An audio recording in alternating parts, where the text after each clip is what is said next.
Hey everyone, and welcome to the Sunny Go One Piece podcast. On this episode, we're going to be diving into episodes 698 through 700, which will cover manga chapter 758 through 761. And we're finally at episode 700. It's kind of crazy to think that I've covered 700 episodes now. But yeah, we're at another milestone. And yeah, some huge reveals are dropped about Doflamingo and Law in this set of episodes. So, synopsis. Luffy and Law, now at the palace, they begin to face Doflamingo and Trebol, but Doflamingo still uses psychological games by taking advantage of Bellamy and taking him hostage and controlling him to face Luffy while Law contends with Trebol and the string clone. However, during this confrontation, Doflamingo begins to reveal very shocking facts about himself and the Ope Ope fruit to Law and Luffy. Alright, so differences. There are a handful of differences in this set of episodes, as with all Dressrosa episodes. So the first one is there's a filler scene added just after Luffy begins to fight the parasited Bellamy of the gladiators fighting the Don Quixote executives like Dellinger, Mach Weiss, Baby 5, as well as several other henchmen that were never in the manga. We also see more of Frankie and Senor Pink fighting. Also, additionally, a couple scenes of Diamante and Kuros going at it are added as well. And all these scenes were never in the manga. And in the manga, the fight with Doflamingo just kind of continues straight through without interruption, which is obviously the preferred method of being told. But yeah, the anime just has to insert these because they need to slow down the pacing. Now, another one is the anime shows us what Sabo is thinking about when Koala is trying to get Sabo's attention after his fight with Fujitora is over. In the manga, it just cuts straight to Koala shouting in his face while he's kind of just off, in his own head. The next one is a pretty big change. So the random pirates show up to take the captured Usopp and company before the citizens of Dressrosa free them. So in the manga, this never happens, and the scene actually starts where they come to their senses and end up freeing Usopp and the others. Now, obviously all this pirate attacking stuff could have happened off screen, but it's never shown, and there's really nothing in the manga to imply that this ever happened either. And to be honest, I like that in the manga, it seems like the citizens came to this sort of conclusion that handing them over to Doflamingo is wrong on their own without having to have this scene where Riku saves them from the pirates, as if seeing that is what convinced them that they were taking things too far and that this was wrong. And it kind of takes away from the idea that the citizens deep down are good people because the Riku family have been very good to them prior to Doflamingo intervening, and that all those years prior, those values and goodwill shown by the Riku family has come across to the citizens. They just needed a little bit more time to regain that.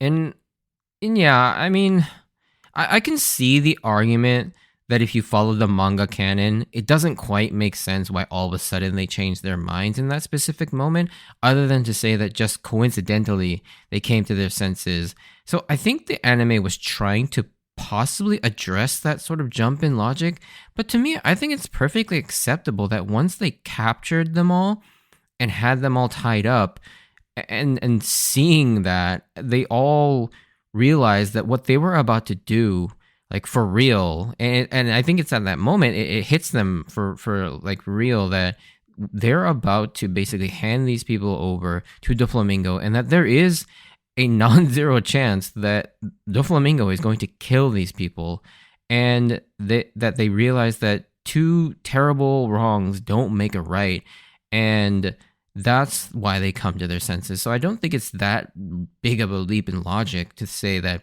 just because there was no inciting incident like the pirates attacking and Riku saving them in that moment is what convinced them. I don't think that was necessary, and I think it really takes away from just the character of the Dressrosa citizens. And so I don't like this change at all. I wish that they'd never added this, because it really does change the dynamic between the citizens of Dressrosa and the Riku family.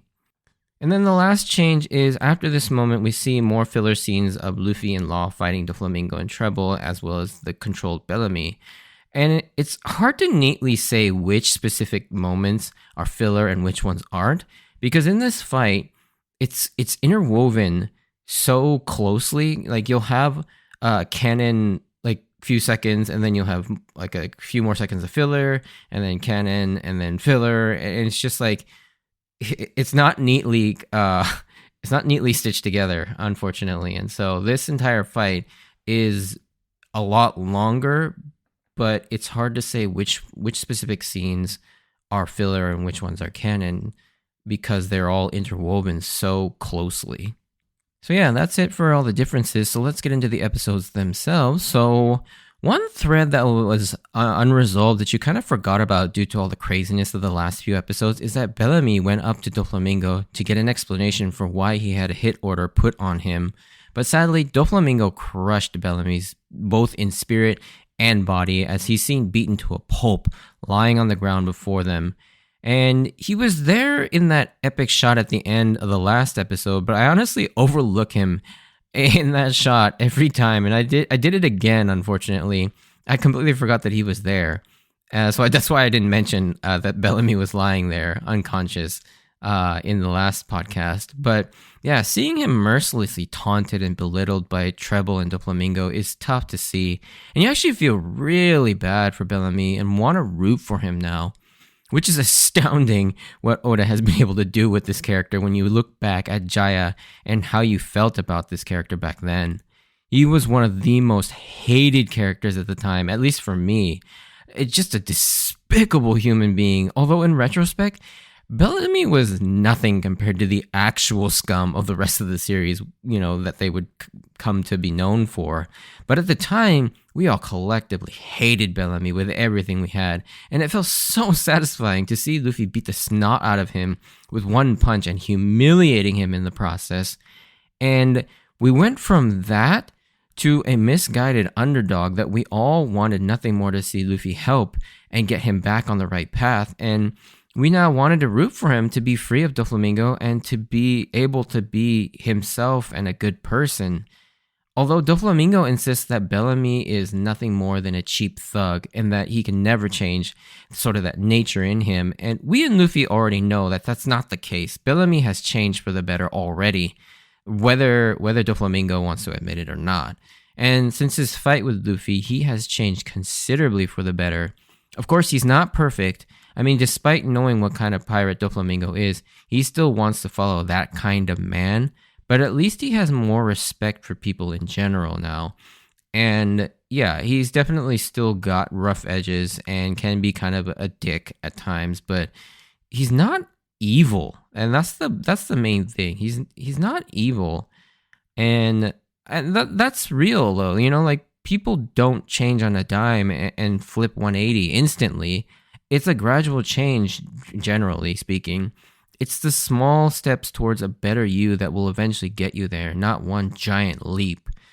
That's true for us in real life too. None of us are perfect, and there are parts of us that aren't the best, but becoming a better person is a choice that we must make each and every day. And at first, it's going to be hard to resist what's familiar, especially if that is something that has defined you or your identity or your purpose for so long, like for Bellamy, like being a pirate under Doflamingo has been for him. And making the choice to reject something that's so ingrained in your identity and who you are is a really hard one, because it isn't simply about changing a bad habit or making better choices. It's about redefining who you are as a person. And that's scary. It's scary because you now have no idea how to ground yourself and your values and your decisions for a little while until you figure that out, who you want that better version of you to be. And that's why it's so attractive to just push further into what you're familiar with, even if you know it's wrong for you. Just as Bellamy keeps trying to cling to Doflamingo, it's the easy thing to do. It's the safe thing to do. It's what he's known his entire life. And it's also why when you're in a vulnerable state where you're confused about the person you want to be, it becomes that much easier to be influenced by people like Doflamingo, because you don't have a strong foundation of who you are or an anchor to show you what kind of decision you should make, thereby making it very difficult to make the right choices because your values are currently up in the air because you're still trying to figure it out. It's that age-old saying of if you stand for nothing, then you fall for everything. And that's how Doflamingo gets his power over a lot of these people, is because he manipulates people who are weak, or confused at the time, and he takes advantage of them. And he's very good at it, attacking everyone's like psychologically weak spot or even their physically weak spots. And he's so good at identifying those and attacking them, which is why he can control so many people so easily. Luffy can see that Bellamy is trying to change, but Doflamingo is the one thing holding him back because he's got him trapped in a figurative mental birdcage. And this struggle for Bellamy's soul is such a good representation of the character's sort of philosophical conflict between the two. Luffy is the embodiment of freedom and wants to help Bellamy get free of Doflamingo to allow him to live the life that he wants as a free person, while Doflamingo continues to manipulate and torture Bellamy for his own pleasure and superiority.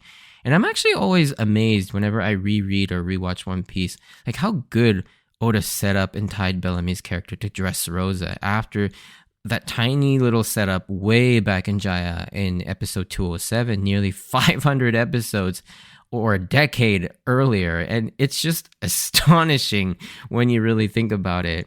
Like, it's pretty crazy how he ties Bellamy all the way back to here and makes him a pretty significant sort of philosophical struggle between Luffy and Doflamingo. Luffy, seeing Doflamingo torturing Bellamy, is enraged and decides to attack, but Doflamingo just uses poor Bellamy's face as a human shield, and Luffy inadvertently kicks him right in the face, which, yikes. Like, that looked like it hurt a lot. Doflamingo has some of the best monologues in the series, but this one is definitely another one of my favorites, especially the part where he talks about how he's so beyond angry. That's why he's smiling. He says, "I'm smiling just because I can't get any madder."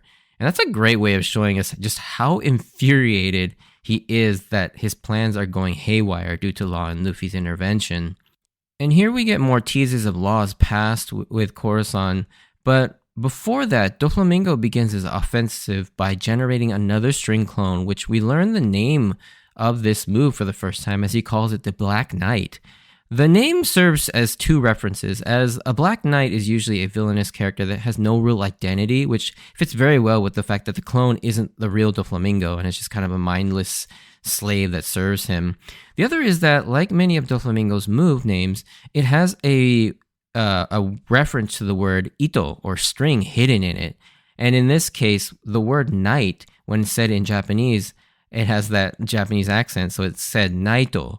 So the last two syllables, na, I, to, and you get the ito if you take out the first syllable, na. And so, yeah, if you look at all of Doflamingo's move names, they almost all of them have the word ito hidden in them, which is the Japanese word for string. Unfortunately, Doflamingo is still toying with them as he pits Law against a string clone, and horrifyingly, Doflamingo parasites Bellamy into fighting Luffy. Both Law and Bellamy are telling Luffy just to beat him up till he's knocked out, but Luffy, of course, refuses to intentionally harm someone he considers a friend, which makes this even worse for Bellamy. And while horrific as this moment is, Doflamingo drops another one-liner that sticks with you. The weak don't get to decide how they die. Like, that line is so raw. Interestingly, this isn't the first time we've heard someone utter this philosophy. And Doflamingo actually mentions that in this scene, as he tells Law that he taught him this phrase a long time ago.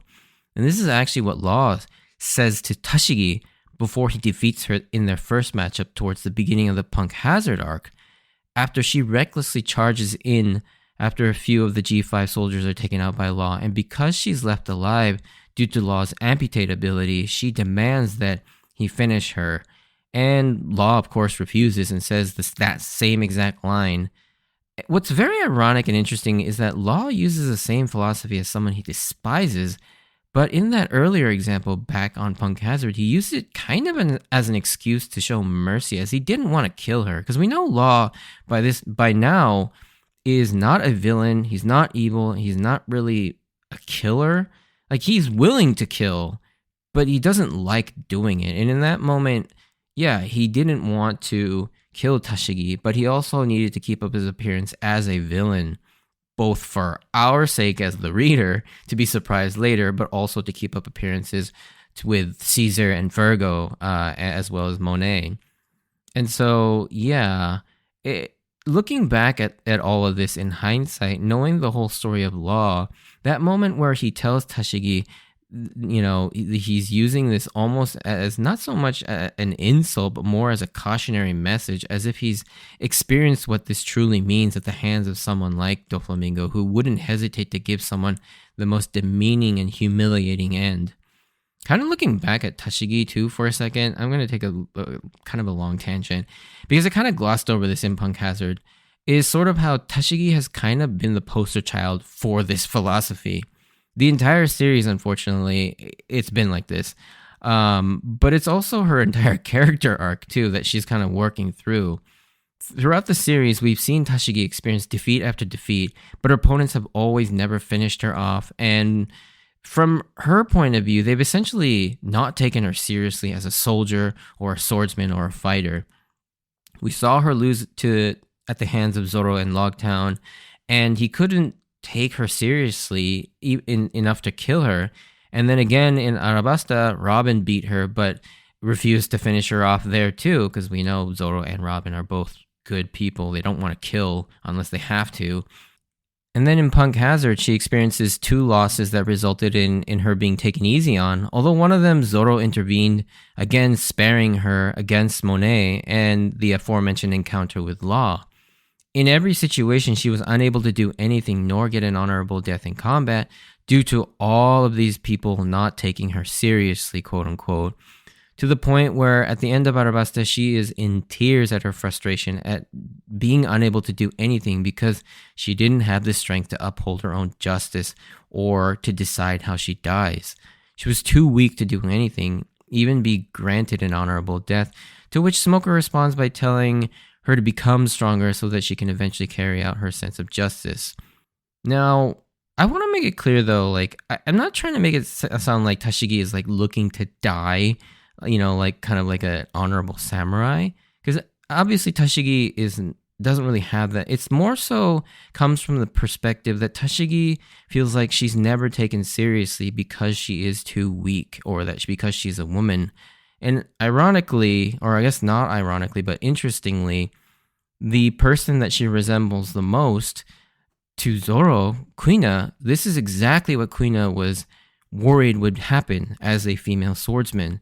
And this parallel obviously adds a little more to the fact that there's something between Tashigi and Kuina. Whatever that is, I don't know yet, but it is very interesting that Tashigi's sort of reality is basically what Kuina was afraid would go through in life if she had kept going as a female swordsman. Which is interesting and ironic, again, that Zoro twice now has basically contributed to that feeling, when Zoro is the one that kind of snapped Kuina out of this sort of mentality when they were kids. So it's kind of hypocritical for Zoro at the same time. And yeah, I always found that very weird.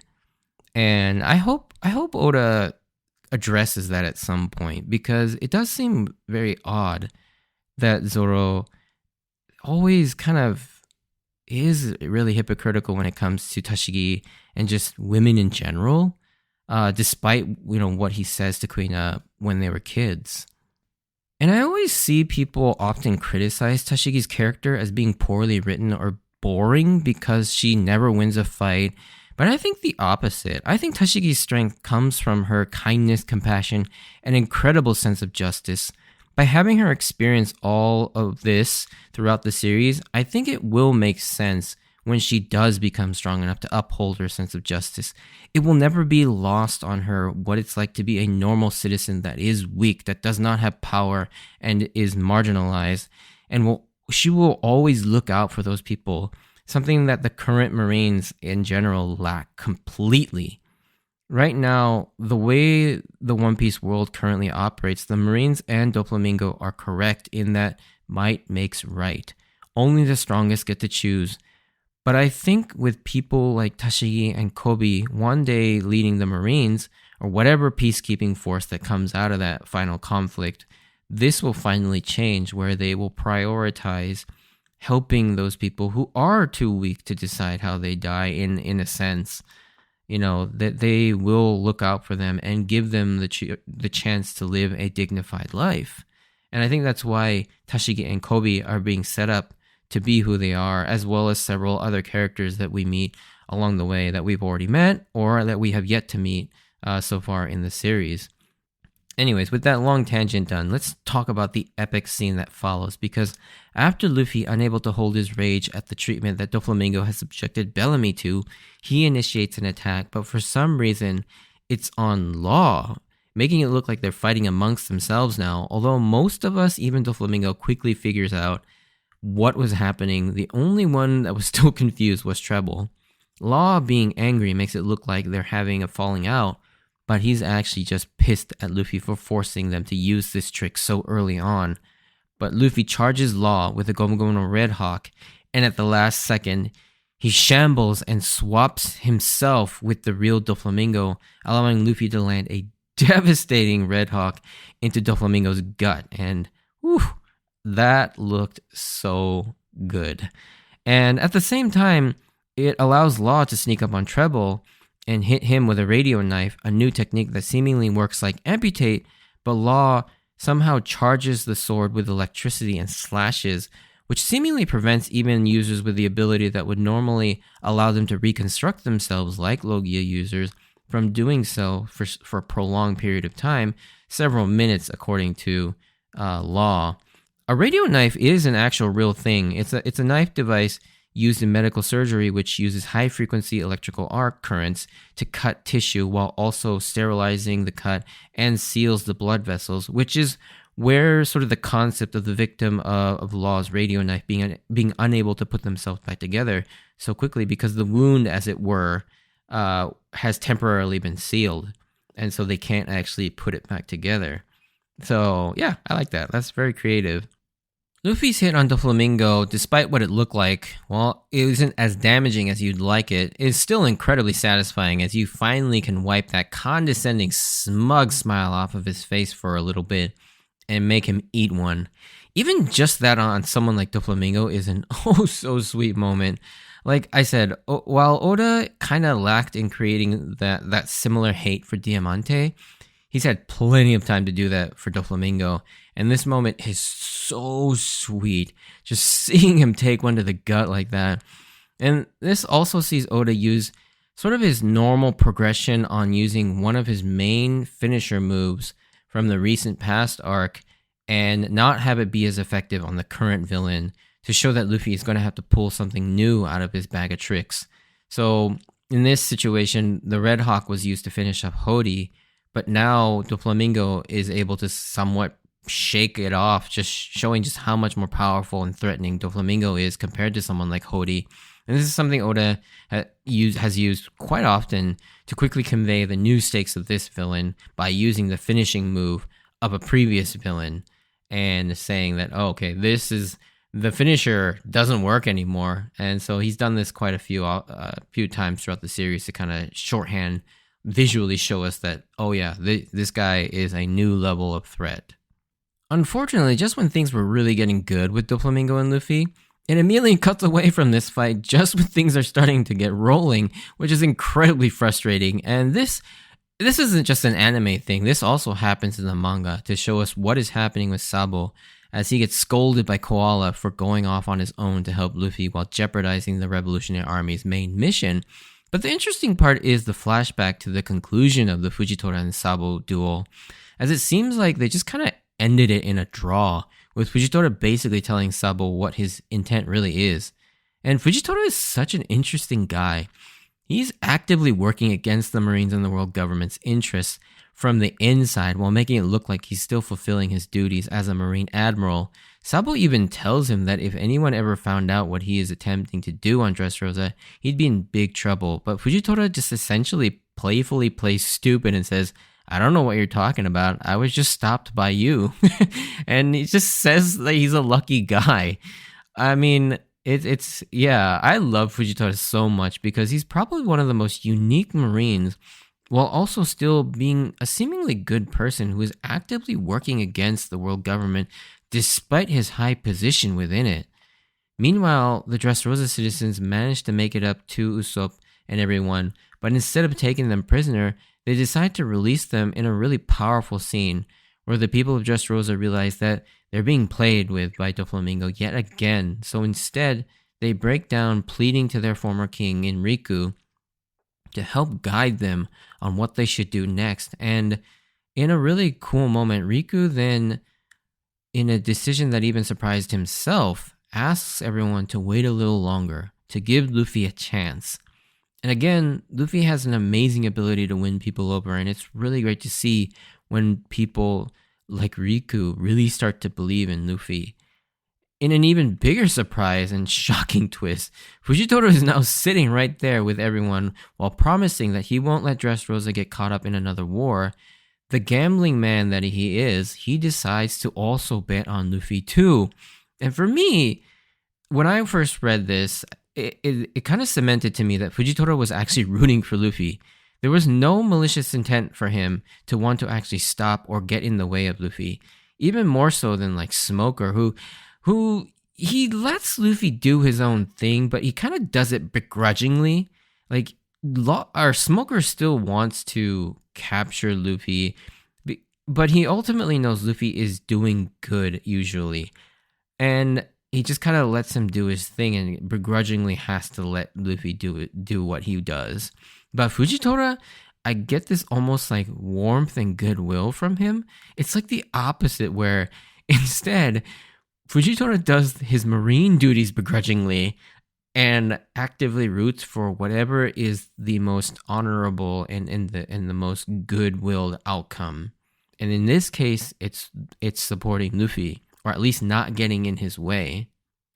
Now, finally, returning back to the main fight again, we get some really juicy new information and more clues into Doflamingo himself, as he reveals to us and the characters why he's no longer living up in Marijois despite being a celestial dragon. His father chose to live as a human and gave up their nobility, which I can understand why Doflamingo is so filled with rage and so is just so powerful when it comes to that. Like, can you imagine being like the most powerful people in the world and you just, for whatever reason, your dad just gave all that up? Like, even as a kid, we briefly see Doflamingo still wearing those sunglasses to conceal his eyes, which has always been a major talking point of Doflamingo, which is that we never get to see his eyes ever.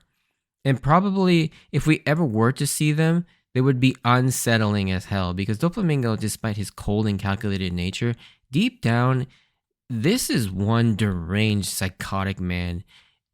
And even as a young child, he was already twisted and evil, as we saw that brief little snippet at him asking for slaves. He couldn't have been any older than like 10 years old at that point. And he then goes on to admit that because he was so upset over losing his status as a celestial dragon, committed patricide, killing his own father as potential payment for being let back into Marijois, but the celestial dragons simply would not let him, so he goes even further off the deep end, committing to destroying the world. And because, like, as you can imagine, Marijois won't accept him back, but the citizens would also not accept him as well, because they would absolutely love to hunt down and torture a fallen celestial dragon for all the things that they as a group have done to people, as normal citizens. And we've seen some horrific things that they've done. Doflamingo, from a very young age, was filled with hate, and as a result, the world just threw even more hate at him. So from his perspective, the regular world is literally like hell for him. And this kind of existence and upbringing is what drove him to be this cold yet psychotic man. And I think that's why symbolically Oda refuses to show us Doflamingo's eyes. In a lot of ways, people say the eyes are the window into someone's soul, which can be read in one of two ways in this situation. One is that Oda won't show us his eyes to further distance us from his humanity and his soul, to really elevate his villainy. But also, it might be that whatever Doflamingo is hiding under there is just truly terrifying, that Oda is trying to emphasize that he doesn't want to show us that because of the fact that like what you might see there is something that would horrify you. Either way, I like the fact that symbolically, yeah, Oda never shows us Doflamingo's eyes because of just how lacking in humanity Doflamingo is. Anyways, after Law suffers a pretty bad hit from Doflamingo, taking like 4 strings to the chest, Luffy is left to take on the clone, Bellamy, and Doflamingo himself. And while he's able to fight 2v1 against the clone and Bellamy, when Doflamingo comes in, it becomes a different story because at this moment, Luffy's hands are also tied behind his back. And this becomes too much as Luffy takes a massive shot to the face from Doflamingo's foot, sending him into another chamber down below, separating the two now. However, the rest of the episode drops some crazy bombshell-worthy clues about the world government and the Celestial Dragons and Doflamingo. As we've noted in the past, and Law brings up that if he's no longer a Celestial Dragon, why is it he still has some powers afforded to one, like being able to utilize the CP0, as well as get a Marine Admiral to back him up? That has been a sticking point for many of us, including myself, since this was revealed to us back when this whole thing took place on Greenbit. Turns out the answer is very on brand with Doflamingo. He's blackmailing them somehow with information on what he calls a national treasure that Marijua has that, if revealed, could upend the entire world. At the same time, this has something to do with an ability that the Ope Ope fruit has, with both the personality transplant surgery is one of them, the very one that we saw Law use in Punk Hazard on the Straw Hats, Tashigi, and Smoker to swap their personalities. He even goes on to use very specific language that the power of the Ope Ope fruit in the hands of a, quote, wise man could use it to fulfill even the dreams that people had from ancient times. That phrase, ancient times, always caught my eye because in One Piece, the ancient kingdom is a very significant concept, and ancient times could be referring to some time prior to the Void Century, which is a clue to kind of help us understand what the heck happened between the ancient kingdom, the world government, as well as what happened during the Void Century. But in addition to the personality swapping surgery, something new that we learn about the Ope Ope fruit in this episode for the first time is that the Ope Ope fruit can grant a person eternal youth via the perpetual youth surgery at the cost of the user's own life. These 3 pages from chapter 761 or these few minutes from episode 700 spawned so much discussion to the point that we are still talking about it to this day. Like, what is this national treasure that Marijua has that would shake the entire world if found out? As well as what was Doflamingo planning on doing had he gotten the Ope Ope fruit? My thoughts at the time was potentially that the world government was already in possession of an ancient weapon, specifically Uranus, because it's clear they didn't have Poseidon, and it's highly unlikely that they had Pluton, because considering how desperate they were to get the plans from Frankie back in Enies Lobby, it just didn't seem like they had Pluton already, because otherwise you could potentially reverse engineer it, or you wouldn't need the plans because you already had one. My initial assumption was that maybe Doflamingo wanted to use the fruit to replace one of the Gorosei as himself, or even using his executives to impersonate all 5 of them. I mean, when accounting for the fact that Doflamingo's most trusted executives was a set of 4 people, at the time it would have been Trebol, Pika, Diamante, and what would have probably been Coruscant. It would match with him as the leader, so you have 5 right there. You replace all 5 Gorosei with themselves. The other thought that came across my mind at the time, and many other people when this chapter dropped, was that the Eternal Youth surgery was probably performed on each of the Gorosei due to the fact that they seemingly don't age. We saw them in Robin's flashback 20 years ago, and they look identical to what they look like now, even though they were already old men. It's like they haven't aged at all. And even in the 2-year time skip, they don't seem to have changed at all, leading many to believe that they don't age, and we now have a method in the series that allows for that potentially. Yeah, so this opened up so many avenues for a wider network of conspiracies and theories within the world of One Piece and the series. Something that is discussed to this day, and to this day, we keep coming back to these things revealed in this chapter to see if we can make sense of what exactly Doflamingo is referring to here. Some of which I will discuss in the spoiler section briefly. But before we can get any more information relating to that, we interestingly launch into Law and Doflamingo's heavily teased and long-awaited flashback.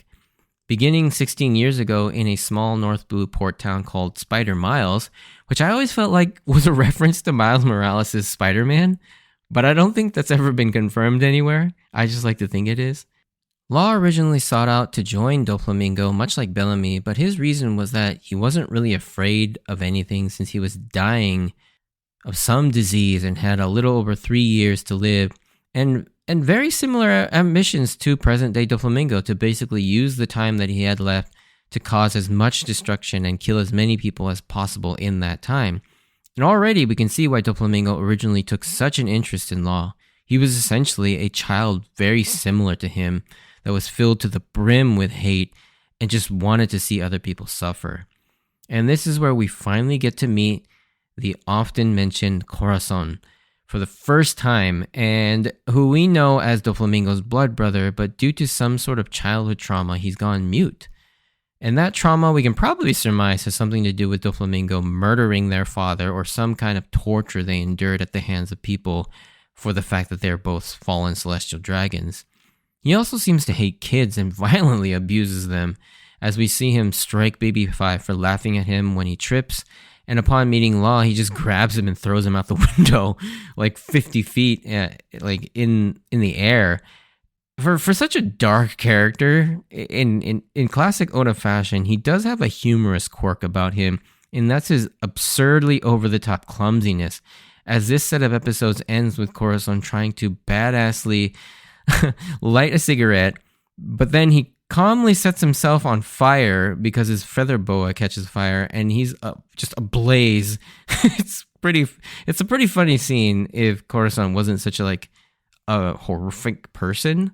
It'll be interesting to see how this person goes from the man that Law talks about so warmly as having saved his life. We can maybe picture the fact that Corazon may be putting on an act. But yeah, we'll definitely get into more of that. Unfortunately, we only get a tease of this flashback in this set of episodes, but I cannot wait to get into more in the next set, because the rest of the flashback is one of the very best flashbacks Oda has ever written in the entire series. But while I'm excited to get into the flashback, we can't forget just the insane information revealed in these sets of episodes, and that has been a lot of fun to see, despite how frustrating how the flow of the fight has gone. Because the fight barely has started, and it keeps getting unsatisfyingly interrupted by many different things, including this amazing flashback. But yeah, I think it's totally worth it. Despite the clunkiness of the pacing, this flashback is amazing. And like I said, I can't wait to talk about it. But that'll bring this episode to a close, and if you did enjoy this, send me a like or comment. And if you want to join me on this journey of rewatching One Piece, please consider subscribing. Check out my Instagram at SunnyGoPodcast for updates of when I post new episodes and to see pictures of my manga collection and card collection. And yeah, as always, I wanted to thank you for taking the time out to listen to my podcast. Definitely a spoiler section that I want to talk about and touch on a few things that I mentioned in the non-spoiler section. So if you're interested in that, hang around. If you're not, stay safe out there, and I hope to see you on the next episode. Bye!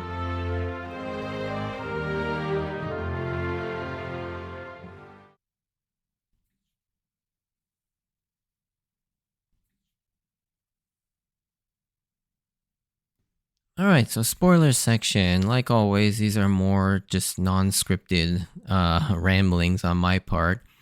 But yeah, there's a couple things, obviously, because so many crazy things get revealed in this set of episodes. I think one thing I wanted to quickly touch upon first, though, is the weak don't get to choose how they die. And that phrase is definitely, I feel like, a theme in the series of One Piece, where you have a lot of people who choose how they want to die, and the strong people especially the ones that are both physically and mentally strong, even though they die kind of unwillingly, they still get to choose how they die. And obviously Roger is one of the biggest examples of that. You know, he, despite the fact that he was going to die of a disease, and you know, he could have just waited till his body just like withered away, but instead he uses that and essentially starts the Great Pirate Age to start this search for the One Piece. And instead of letting the disease kill him, he chooses to let himself get executed to offer the chance to get this message out to everybody so that people will start looking for the One Piece. And potentially, I think ultimately he wanted to make sure that whatever he found at Laugh Tale gets found by somebody when the time is right. And yeah, so that's one example. I think the two more recent examples of that happening, actually, you can even say it happens in this arc too with Coruscant. Like, yeah, he was weaker than his brother Doflamingo, but he ultimately chose to give his life for a better future for Law, and not because of any sort of like bigger ambition like Doflamingo, mostly because he just loved Law and he wanted to see him survive. And so he ultimately chose to die and at the hands of his brother. And then similarly in like Wano, you can definitely see a lot of that with all the characters that died throughout that arc, between Izo and Ashura Doji, you know, how they both chose to die. It's, you know, saving their friends and his sister. Like, you can definitely tell like a lot of that. And then obviously with the two big ones, Yasuye and Oden, like they both died. They chose how they died. Even Oden, who had no choice seemingly because he lost, he still decided to die in a way that not only provided hope for the future, but also saved his friends. And yeah, so it's like that theme is a very prevalent one, because then you have often a lot of characters who are too weak to defend themselves, and they die in some of the most like very vexing ways, and it sucks to see. And I think that's kind of the big theme, that Luffy is trying to create a world where that can't happen, or that doesn't happen. Now, because this episode's getting really long and I haven't even touched upon the main things, let's move on. I'm not going to go too much into detail about all of this, because obviously we'll talk more about this when I get to this point. But it's interesting that this one scene has now circled back into a lot of different theories. First off, the national treasure. What is it? I think most of us can agree that the national treasure that Doflamingo is talking about here is Imu himself, or herself. I think right now it's pretty much confirmed that Imu is a man, just because of the sort of the honorifics that are used with Imu are very male coded in Japanese, anyways. That's another thing, but yeah, I think we can all agree that Imu is the national treasure, and that because the world has decided that no one should sit on the throne, and that all the swords are the 19 families that are there, and that none of the original 19, or the 20, I guess I should say, celestial dragons would never sit on that throne, but there is somebody that actually sits upon that one throne that's basically controlling everything, and that's Imu. And so, yeah, you can understand that if something like that were to get out, it would cause a huge uproar, not just among the normal citizens, but even among the celestial dragons themselves, because they will be like, what the hell? Like, I thought we were all equals here. We all sit at the top equally, but you're telling me now that there's someone even higher than me? Like, to a celestial dragon, they're not going to take that very well. And so, yeah, Doflamingo having that information probably is what's got them by the throat, is that they can't do anything to him, because if he lets that leak, and he must have some sort of proof to verify that. And I don't know what that proof would be, but yeah, that's probably what we can all agree on is the national treasure. Now, what was Doflamingo's plan?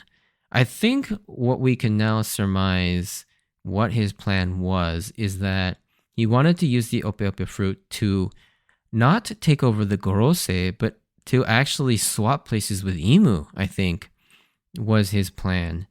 And eventually use the perpetual youth surgery on himself. Now, one thing I don't understand is it seems like Imu already has that ability, so I'm not sure that Doflamingo is aware of that. And I wonder if he were to do the personality swap, he wouldn't have to do the eternal youth one, because obviously Imu's body already has that. I mean, it's hard to know how the different powers interact, or I should say different abilities interact, whether he'd keep that or whether that's like tied to the personality or the soul of the original person. Who knows? But yeah, that's where my original theory was proven wrong with the reveal of Imu after this arc. And I think the other thing too is the idea that the eternal youth was used on each of the Gorose. Now it's pretty much all but confirmed that the Gorose don't age, because we've seen them in flashbacks that go back even further than Robin's, and they still look exactly the same. And so, yeah, I think we pretty much confirmed that they don't age. But it's now becoming more and more clear, at least as of the middle of the Elbaf arc, is that they get their youth from Imu.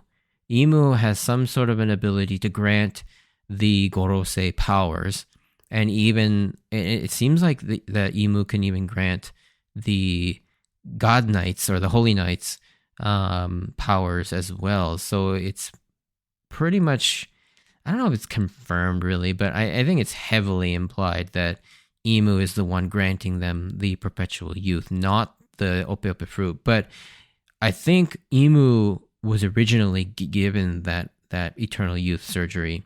That's what Imu has allowed Imu to stay alive, because Nerona Imu is one of the original kingdoms that fought against the ancient kingdom. And so there's no way that Imu has been alive for that long without having that ability performed on him. So I think that's kind of where it goes. And yeah, I would imagine that Doflamingo originally wanted to take over Marijua and the entire world as Imu. And yeah, it's still unclear like what Doflamingo's role is in the rest of the series. He's still locked up in Impel Down, and last we saw he was talking to Magellan about like they're gonna need to move him or move everyone out if the sea rises too much and starts to flood Impel Down. So yeah, I think that's where I'll leave it there, because this episode is getting pretty long, and also like there's a lot more to this since we've gotten a lot of different reveals. But we'll talk more about that when we get to Egghead and Elbaf. So yeah, it's still going to be a little while before we get there, but we got to 700, so only 500 more episodes? Damn, it's still a lot. But yeah, thanks for listening, and see you on the next episode. See ya.